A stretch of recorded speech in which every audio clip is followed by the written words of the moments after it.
नमो तस्सा भगवतो अरहतो सम्मा संबुद्धिस्सा। नमो तस्सा भगवतो अरहतो सम्मा संबुद्धिस्सा। नमो तस्सा भगवतो अरहतो सम्मा संबुद्धिस्सा। बुद्धं शरणं गच्छामि, धम्मं शरणं गच्छामि, संघं शरणं गच्छामि। द्वितीयंपि बुद्धं शरणं गच्छामि, द्वितीयंपि धम्मं शरणं गच्छामि, द्वितीयंपि संघं शरणं गच्छामि, तृतीयंपि बुद्धं शरणं गच्छामि, तृतीयंपि धम्मं शरणं गच्छामि, तृतीयंपि संघं शरणं गच्छामि। पाणातिपाता वेरमणि सिक्खापदं समादयामि।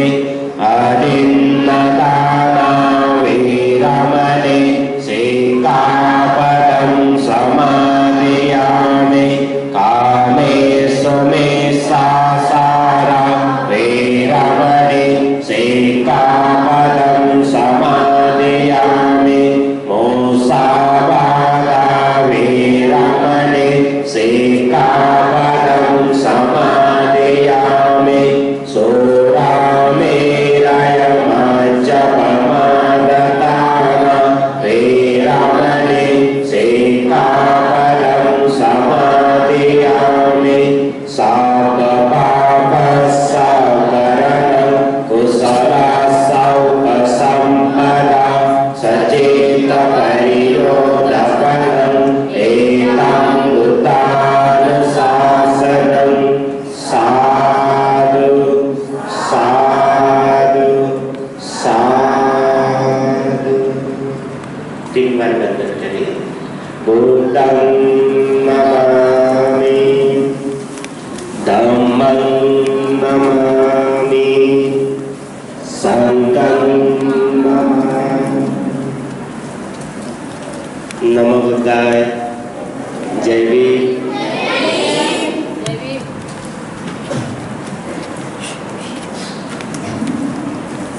ठीक है, आज हमारा दूसरा दिन है। तो कल हमने जो करे थे, जो सुने थे वो याद है। हमने तीसरा पंचशील के बारे में जाना सुने थे, उस विषय में लिखा भी है ना। तो आज फिर से जो है हम अपना जो ये सेशन का शुरुआत ऐसे छोटा सा कहानी से ही शुरू करेंगे ना। कहानी सुनना सभी को अच्छा लगता है ना, तो मुझे भी अच्छा लगता है कहानी सुनना। तो इसलिए मैं भी आप सभी लोगों को कहानी सुनाऊंगा, है ना। तो जैसे बुद्ध से किसी ने सवाल पूछा था, बुद्ध को एक बताना है ना। उनसे किसी ने जो है पूछा था कि भगवान बोले कि इस संसार में सबसे ज्यादा शक्तिशाली क्या है? संसार में सबसे ज्यादा शक्तिशाली क्या है? आपको क्या लगता है? हमें जो सुपरमैन ऐसा शक्तिशाली लगते हैं, लेकिन बुद्ध ने उसको बताया कि सबसे ज्यादा जो शक्तिशाली है वो पहाड़, चट्टान के पहाड़ है, वो बहुत मजबूत है ना। पहाड़ पत्थर का वो टूटता नहीं है ना, क्योंकि आग लगाए तो वो जलता नहीं है ना। बारिश भी आए वो पिघलता नहीं है। हवा से वो पत्थर का जो चट्टान है वो हिलता नहीं है। इसलिए बुद्ध ने क्या कहे कि पहाड़ जो चट्टान का पत्थर का जो पहाड़ है ये सबसे ज्यादा शक्तिशाली है। फिर उन्होंने सवाल पूछा कि भगवान ये जो पत्थर का जो पहाड़ है इससे भी ज्यादा शक्तिशाली क्या है? फिर बुद्ध ने उनको क्या बोले कि इससे भी ज्यादा शक्तिशाली लोहे का हथौड़ा। क्यों? क्योंकि लोहे का हथौड़ा से हम पहाड़ बड़े बड़े पत्थर तोड़ सकते हैं ना।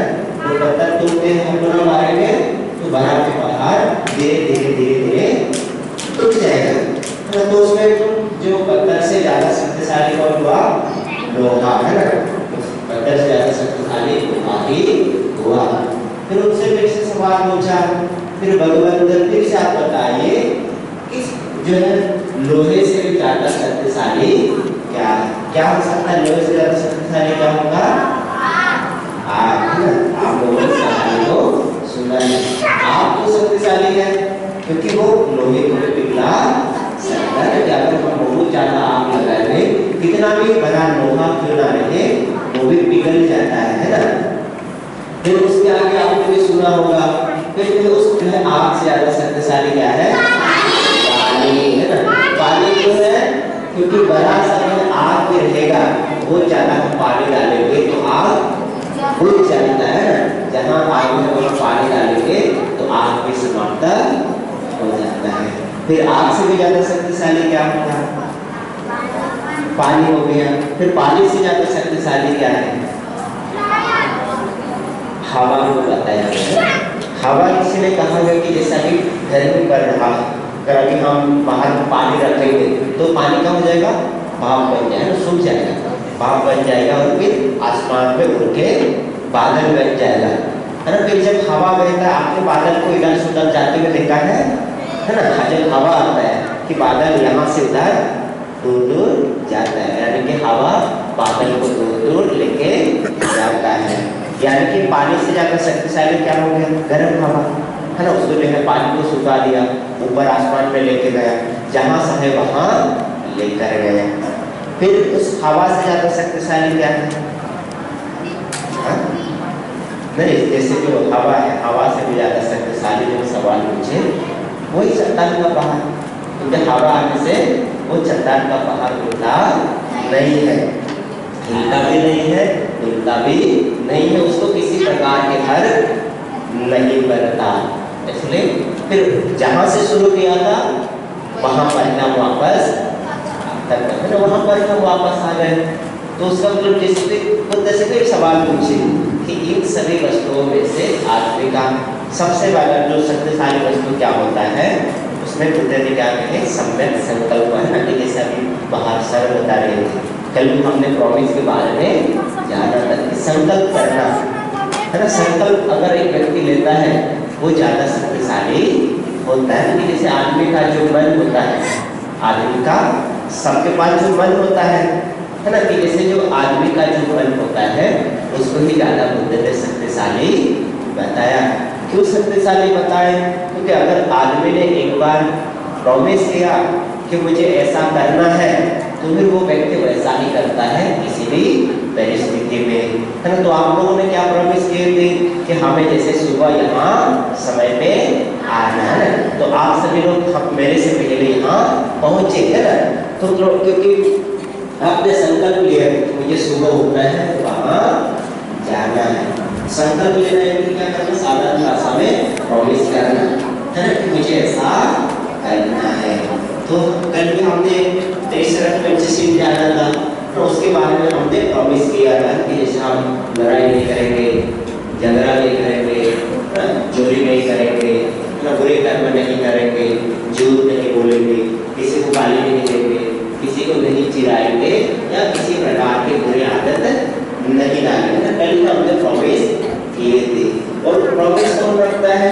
जो अच्छा व्यक्ति है वो कभी अपना प्रॉमिस करते नहीं है। इसलिए क्या है, हमें जीवन में अच्छी प्रॉमिस करना आवश्यक है। जैसे ये बाबा साहब अम्बेडकर है, ये तथागत बुद्ध है, ये बुद्ध भी बड़े बनने से पहले वो भी हमारे जैसे बच्चे थे ना, वो भी छोटा बच्चे था।